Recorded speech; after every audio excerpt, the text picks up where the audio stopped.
Olá, reparadores! Aqui é o Nicolas da Chiptronic e hoje vamos para o terceiro vídeo da nossa série sobre a arquitetura de hardware de uma ECU diesel.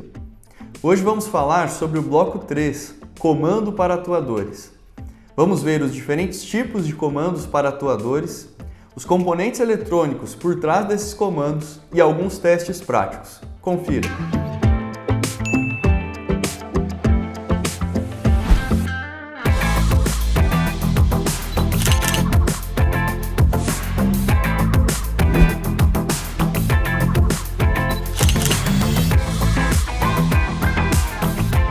Para revisarmos os conteúdos que vimos até agora, vamos relembrar os 5 blocos de funcionamento que compõem na totalidade uma ECU diesel.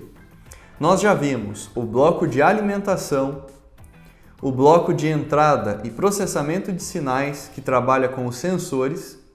Hoje vamos ver o bloco de comando para atuadores e ainda temos outros 2 blocos, amplificação de tensões e comunicações. Então vamos focar agora no comando de atuadores, que é o nosso bloco 3. Primeiro vamos pensar no atuador em si, lá no sistema de injeção. Qual é o princípio elétrico por trás de todo o comando de atuadores? Os diversos atuadores que podemos pensar, como um freio motor, uma eletroválvula, todos esses atuadores têm no seu interior uma solenoide, uma bobina. Para criarmos ali um atracamento, para que seja possível o acionamento, precisamos criar nessa bobina um campo magnético. E esse campo magnético só é possível quando existe corrente elétrica percorrendo essa bobina ou esse enrolamento. Quando há corrente, há campo magnético, e o campo magnético produz então o atracamento.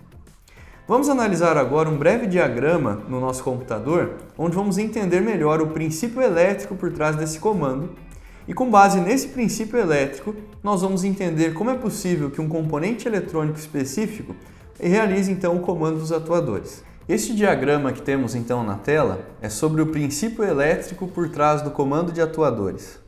Vamos entender o que temos aqui. Esta é a representação de um relé, apenas para entendermos o princípio elétrico. Nós temos aqui as linhas mais 30, 85, 86 e 87. A fonte do acionamento, a fonte de energia para o acionamento deste atuador está na linha mais 30, a tensão de bateria, por exemplo, 24 volts. A linha 87, a saída que vai até o atuador. Percebemos aqui que a chave está aberta, portanto o atuador não está em trabalho. Do outro lado, nós temos entre as linhas 85 e 86 uma bobina. Esta bobina precisa ter um campo magnético para que esse campo magnético faça com que essa chave do relé atraque. Bem, na linha 85 colocamos o nosso pós-chave, a linha mais 15. Portanto, nós já temos o positivo, uma tensão, por exemplo, 24 volts novamente, que também vem da linha 30. Porém, apenas o fato de termos positivo, de termos 24 volts nessa bobina, não garante ainda o acionamento. Por que não? Pois nesse momento temos tensão, mas não corrente. São duas coisas diferentes. É possível ter tensão sem ter corrente, embora não seja possível ter corrente sem ter tensão. Bom, no momento em que é necessário acionarmos esse relé e atracarmos essa chave, fica a cargo então da ECU, no terminal aqui 86, fornecer a potência elétrica faltante, que é o negativo. Quando temos já o positivo do pós-chave e a ECU fornece um negativo, com positivo e negativo temos então corrente, temos um sentido de movimento ali para os elétrons. Nesse caso, por termos então corrente elétrica nessa bobina, existe a geração de um campo magnético que, por sua vez, atraca a chave do relé e faz com que o atuador esteja em trabalho, seja acionado. Portanto, qual é o princípio elétrico por trás do comando de atuadores? O princípio é o princípio de diferença de potencial. Preciso ter sempre positivo e negativo para que haja corrente, e quando há corrente elétrica, existe trabalho. Vamos agora ver algumas aplicações práticas, através de um esquema elétrico, desse princípio que nós consideramos da diferença de potencial. Então, no esquema elétrico, vamos identificar atuadores que necessitam de um negativo fornecido pela ECU e, em outros casos, atuadores que necessitam de um positivo fornecido pela ECU. Vamos então ao esquema. Na próxima tela, temos então um esquema Scania, sistema EMS S6 PDE. Neste módulo, vamos focar em um atuador específico, que é o motor de partida. O motor de partida neste sistema tem a conexão com a ECU do motor pelo terminal A0206. O que podemos perceber no motor de partida desse sistema? Percebemos que das duas potências, das duas polaridades necessárias para um acionamento, que é o positivo e o negativo, o motor de partida já possui o negativo. É fixo essa potência neste motor de partida. Se o negativo é fixo, com certeza então a ECU visa fornecer para o acionamento do motor de partida a potência oposta, positivo. Então, neste caso, teremos um componente eletrônico dentro da ECU aplicado especificamente para fornecer uma tensão positiva, 24 volts. Quando tivermos 24 volts positivos aqui e o negativo já constante no motor de partida, teremos corrente elétrica e teremos então trabalho, o acionamento de partida. Este é um exemplo onde a ECU visa fornecer uma tensão positiva. Vejamos um segundo exemplo. Neste segundo exemplo, vamos considerar um freio motor, que também é um atuador. Agora temos um sistema Volvo D13A e o freio motor está aqui no canto superior direito. Freio motor de compressão. Como vemos, novamente, o atuador possui duas polaridades, positivo e negativo. Porém, desta vez, temos aqui representado pela letra A, esse quadrinho com a letra A, todos os elementos que, após ligarmos a ignição, recebem 24 volts direto do relé principal. Portanto, neste segundo exemplo, o atuador já possui constante, após ligarmos a ignição, 24 volts, ou seja, ele já tem o positivo constante. Fica claro então que pelo terminal B30, a ECU neste caso visa fornecer o negativo. Quando tivermos negativo e o positivo já constante no atuador, temos corrente elétrica, trabalho e o acionamento do freio motor. Nestes dois exemplos então que consideramos, fica claro que os atuadores sempre precisam dessas duas coisas. E o módulo visa fornecer ou o positivo ou o negativo. Vale lembrar também que em alguns casos, como por exemplo no acionamento de unidades injetoras ou injetores, ambas as polaridades são fornecidas pela ECU, visto que são bobinas, por assim dizer, neutras, que não possuem nem positivo nem negativo constante. Tanto positivo quanto negativo são fornecidos pela ECU no momento exato do disparo.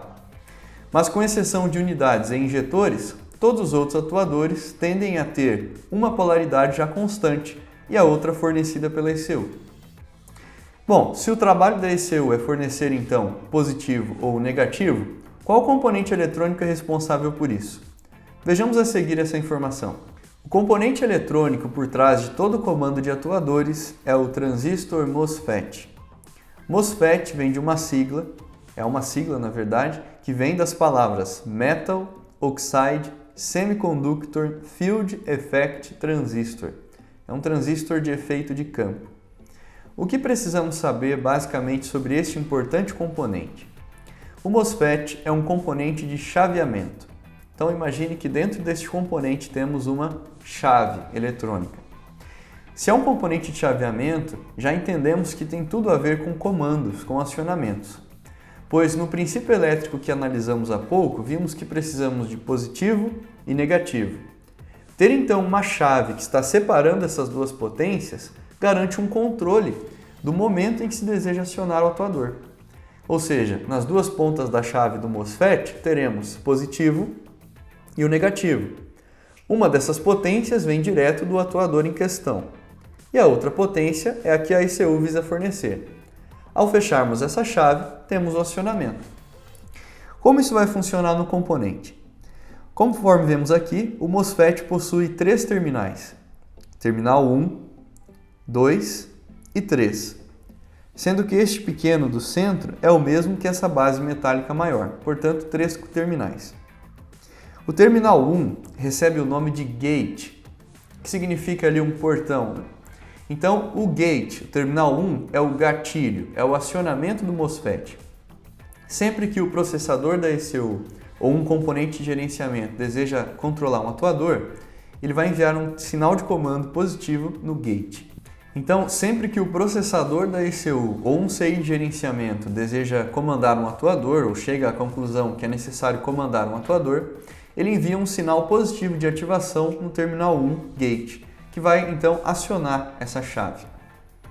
As chaves serão fechadas entre o terminal 2, que nós chamamos de dreno, que nos passa então a ideia de drenagem, saída de acionamento, e geralmente então é a conexão direta com o atuador.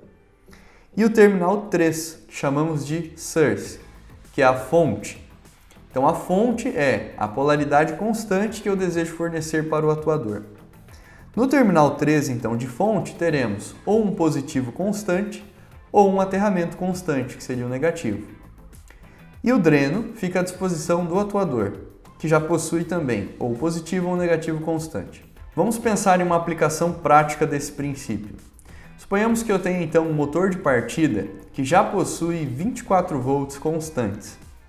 Eu preciso, nesse caso, então, de um negativo fornecido pela ECU.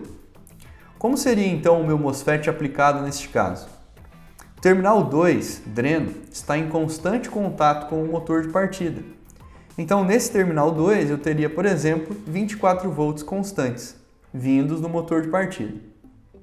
Para que esse motor de partida seja acionado, o transistor MOSFET visa fornecer, através do terminal 3, um aterramento, um negativo. Então, eu teria um aterramento constante no terminal 3 e um 24 volts constantes no terminal 2, que vem do atuador. Ao receber um gate positivo de ativação, a chave irá fechar entre os terminais 2 e 3, tornando possível o atracamento desse motor de partida, ao ligarmos positivo e negativo e produzirmos corrente elétrica na bobina do atuador. Esse é um exemplo de aplicação prática deste componente que vemos. Então, o MOSFET é um componente eletrônico de chaveamento por trás de todo o comando de atuadores. Como podemos executar um teste prático no componente eletrônico que comanda atuadores? Vamos considerar juntos um teste para MOSFET muito útil, onde você pode confirmar se o componente está realizando o fechamento da chave corretamente. Bom, vamos utilizar o nosso multímetro na escala de continuidade, que é a escala onde temos o bip ao encostarmos as ponteiras. Vamos utilizar essa escala e também a tensão fornecida pelo multímetro para teste, onde vamos utilizar essa tensão para simular uma tensão de gate. Vamos acionar esse MOSFET e verificar se temos a continuidade entre os terminais 2 e 3, que é onde a chave deverá fechar. Como devemos então realizar o teste? Primeira informação importante é que para realizar esse teste, precisamos remover o MOSFET da placa, pois qualquer contato do terminal 1, que é o gate, com qualquer outro componente, irá inutilizar a tensão de teste. Por isso precisamos ter o gate totalmente isolado de outros terminais, de outros componentes. Precisamos remover o componente da placa. Após remover, a posição inicial do teste é essa: ponteira negativa no dreno, que é o terminal 2, e a ponteira positiva no source, que é o terminal 3. Essa é a posição inicial, pois a chave irá justamente abrir e fechar entre esses dois terminais. Vemos no multímetro, nesse momento, um valor aproximado de resistência, e ela existe pois a chave está aberta. Para simularmos o fechamento da chave, vamos injetar com a tensão positiva do multímetro um gate. Então vou apenas encostar a ponteira positiva no terminal 1 e voltar para o terminal 3. Nesse momento, fechamos a chave. Observamos o valor de resistência cair bem próximo de zero e passamos a ter, inclusive, a continuidade entre os terminais 2 e 3. Para abrirmos o MOSFET, basta agora colocarmos a ponteira negativa no terminal 1 e abrimos novamente a chave. Então, com o positivo, nós fechamos a chave. Com o negativo, nós abrimos a chave. Com esse teste, podemos confirmar se o componente está apto a realizar o chaveamento e o comando de um atuador na ECU. Neste vídeo, aprendemos sobre o princípio elétrico que todo atuador precisa para trabalhar, a diferença de potencial. Quando temos positivo e negativo, temos corrente elétrica. E a corrente elétrica percorrendo a bobina ou a solenoide no interior de um atuador torna possível o atracamento e o trabalho deste atuador. Vimos também que a ECU pode fornecer tanto o negativo quanto o positivo. O que determina o que a ECU necessita fornecer é a potência que o atuador já possui. Se o esquema elétrico nos informa que o atuador já possui positivo, a ECU fornecerá o negativo. Se o esquema elétrico nos informa que o atuador já possui negativo, a ECU fornecerá o positivo. E vimos que o componente eletrônico por trás de todo o comando de atuadores é o MOSFET. Este importante componente de chaveamento é como um separador de tais potências, onde, quando positivo e negativo são ligados, nós temos a corrente elétrica e temos o acionamento.